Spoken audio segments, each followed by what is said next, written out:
Welcome back, collectors and hobby enthusiasts. This is going to be part 2 of the Excavator collection video. This edition, as you can tell from the title and the thumbnail, is the large excavators. So we have the Hitachi 870 to the Cat 5110B. So there's going to be, 8 models here that we're going to go over. So without further ado, let's go ahead and get started. The first one that I'm going to show you is a very popular model in our community. Many of you own this one, and if you don't own one, most certainly it's on your to-get list. So this is the WSI Hitachi Zaxxas 870 LCH. Few versions of this were made. You have the one that I have, which is arguably the most popular and the most sought out. And it's the factory painted in Hitachi colors, but it also comes with 3 attachments. I have the bucket attached. If you watched the last video, you saw the processor that it comes with, and it also comes with a metal shear. So this one has 3 different attachments. Very well made. This is one of the later runs that they did, so it doesn't have, thankfully, the zinc rot issue that is known to plague some of these models, or at least that's my understanding, that this is a later model version. That's what I was told when I purchased it. A very high quality model, lots of details, lots of functionality, like opening compartments and things like that, such as the opening engine part there. You can see all the hydraulic line details, different caps and things that are highlighted with paint and details. You can see the door here that opens. Just a lot of fun things on this. Also, the counterweight back here, this is removable. So if you wanted to take this off for transport or for some maintenance or whatever you're doing, you can do that. And I also believe, but I'm not 100% confident, that these tracks also extend out and contract in, depending on, again, if you want to transport load or if you want to pose this machine working. So very, very high quality model from WSI. And again, personally, I don't believe that they're worth the incredibly high prices that they fetch nowadays on the secondary market. I believe they're worth what the original MSRP was on this, definitely. Maybe a little more, but certainly not what some of the people are asking for these nowadays. I mean, unless you have to have one, that is. But, I don't know. Great model all in all. There's your detail of this over here too, which this is all indented as well. But there's the Hitachi 870. And the way that the attachments actually come on and off is somewhat realistic, which I like.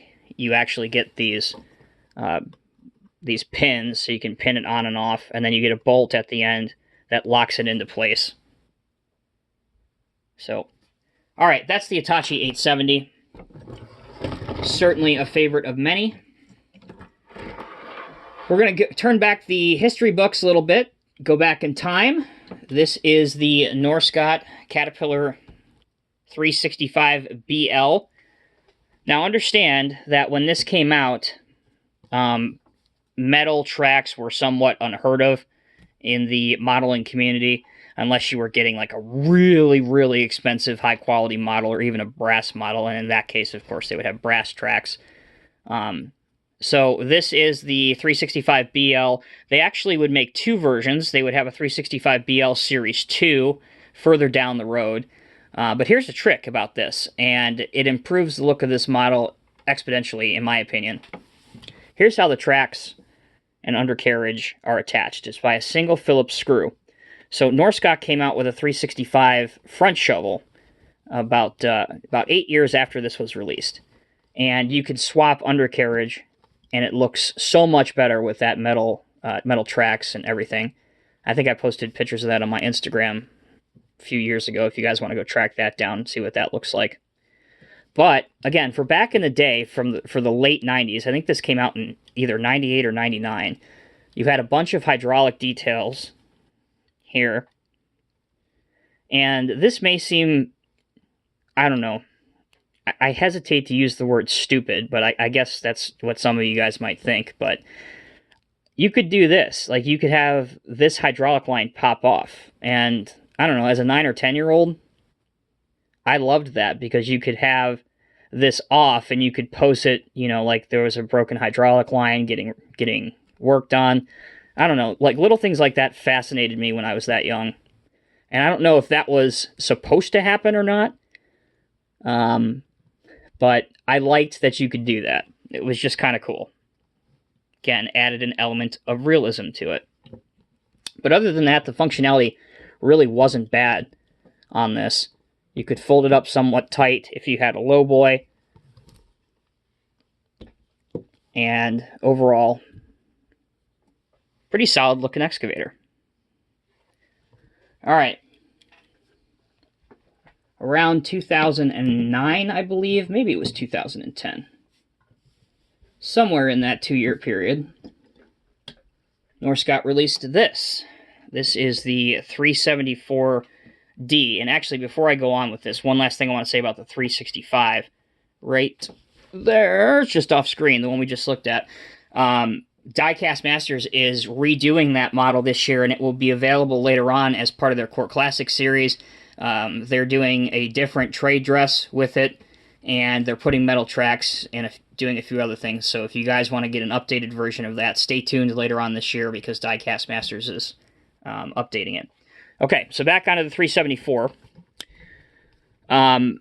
This was another really nice model by Norse. It had some limited functionality issues with it, such as, I'll show you the main one here, and that's the extent that the stick would curl in. You still have all of this cylinder right here exposed, so if they would have been able to fix that, that would have been great.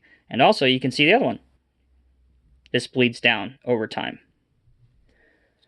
So they fixed this issue on the updated Norse one, but this issue still has not been rectified completely. And the reason I think that is because this ME stick or LME stick, whichever way you want to call it, is so heavy, and that cylinder really isn't strong enough, along with this bucket. This bucket, too, is massively heavy. I don't think that it's engineered strong enough to hold it. But either way, many people requested a 374, and right about the time that Cat was releasing an updated version, or taking the 374 for debut, Norse released one to coincide with it. So pretty nice excavator overall. These handrails over here were all metal. These over here were still plastic, right through here. And it had metal tracks, which everybody loves. So that's the 374. So before any of the Norse versions came, and obviously before any of the Diecast Masters versions came, you had this, which is a favorite of mine for many reasons. So this is the Joelkat 375, and we're talking early 90s here. Joel was by today's standards, certainly was a tiny Spanish company, and they had a license for Cat models for a handful of years in the early 90s, late 80s, early 90s. And this, in my opinion, is probably their most quintessential Caterpillar piece. They made a few different versions of the 375, and I don't think this is the rarest to find by any means, but check out their take on the tracks. So you got to remember, early 90s, we're talking about, rubber tracks was the standard. So they did, instead of metal, they did plastic-linked tracks. And I got to say, I'd much rather have that than plastic tracks, and it kind of looks the part. I mean, I think it looks really good. We didn't have hydraulic lines or anything, other than the ones that were casted into the boom, and there's nothing on the stick, but you had a little bit of stuff down here. But really, this is a favorite among collectors, and I know I throw this word out a lot, but nostalgia factor, it really reigns true with this. But check out that the functionality for the transport load pose. That curls in perfectly. And a lot of the poses that you would want to get, it does. And it does very, very well.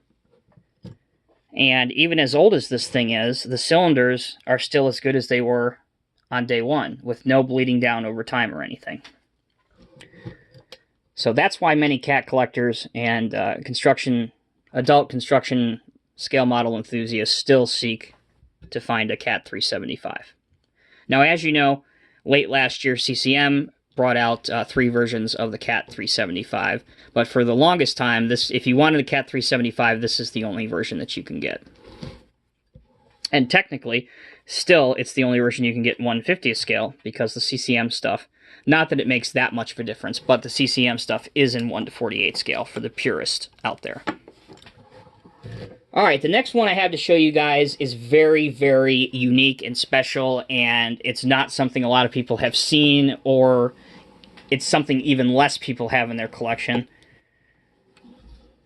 So this is, and listen to what I'm going to tell you here, this is a Norse Cat 390 FL. So this was the model that Norse really was working on. This was going to be kind of their latest and greatest when they lost the license. But as the story goes, as it was told to me, they already had somewhat of the first production run of these made.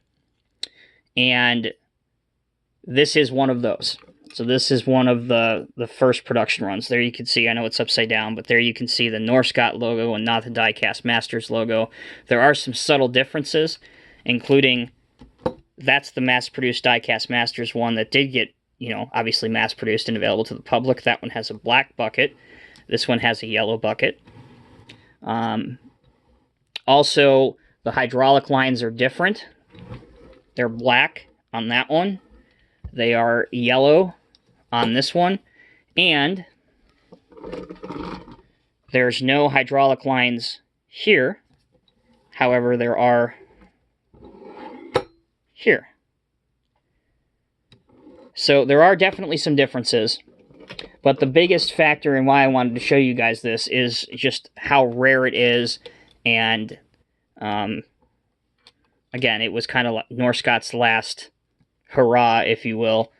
But yeah, the truth is that yes, Norse did produce this casting for the most part. That's why it was almost immediately available for Diecast Masters. There wasn't hardly any development time at all when they took over the license and they announced this. So if you've never seen one, here it is. Alright. Now there are some other rumors and extenuating circumstances with the story, but I just want to provide you the facts that I know. I'm not going to go into any other rumors about this, but it's definitely a fascinating story. I think there are still some internet articles about this, and definitely if you go to a some construction model shows and things of that nature, there's some people that have some interesting takes on this.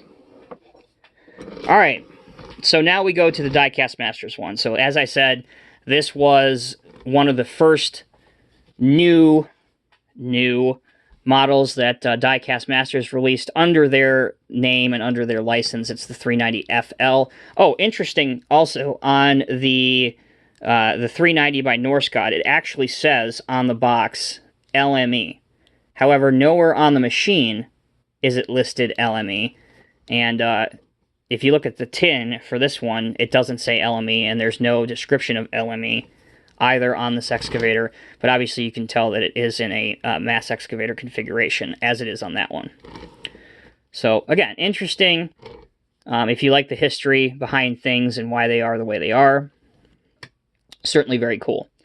Overall, obviously the Diecast Masters one is much better. It does have hydraulic lines where they should be. Warning labels have been added. Functionality of everything has been improved. It still features the same opening compartments like this over here. And you saw me open this on the other one, so this still does open. And here's the back of this as well. So that is the 390. Most people have this in their collection now, since this has been out for the better part of 5 years. But if you don't, you're going to want to get one. It's a great larger excavator. You will be pleased with it. Okay, back to Norse for the last two. This is the Cat 5110B.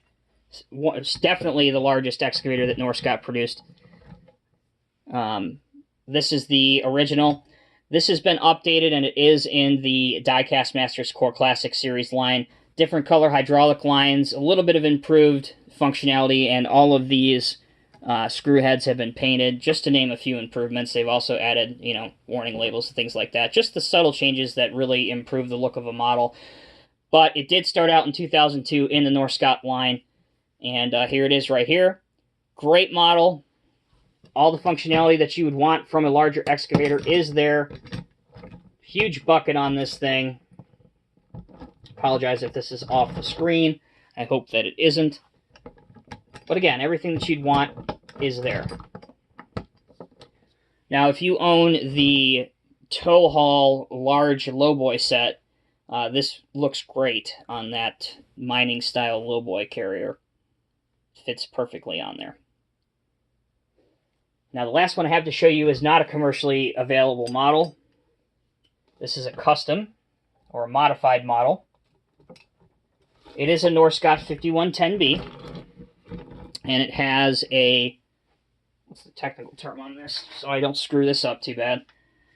This is a 100-ton scrap and rock grapple. I believe that this is another Gaz Evans attachment. Story behind this, basic 5110B I bought.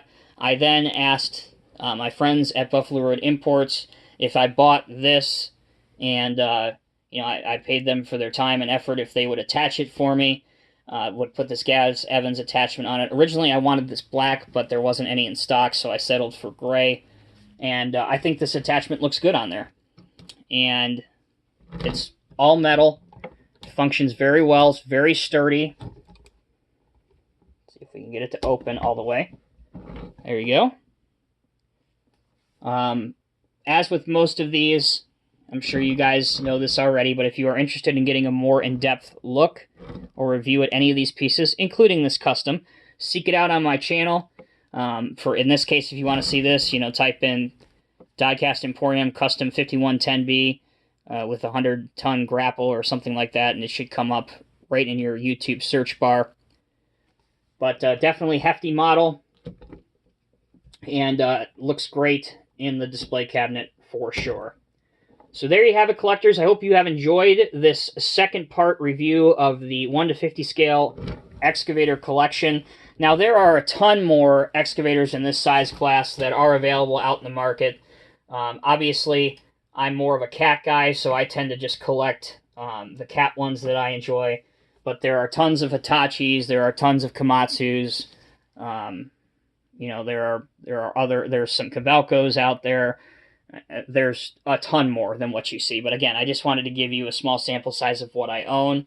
Check out the link at the end of this video. If you missed part 1, I will put the link to that so you can check that out. As always, I'm Tommy with Diecast Emporium, guys. Thank you so much for watching this video. Take care of yourself and others, and I will see you in the next review.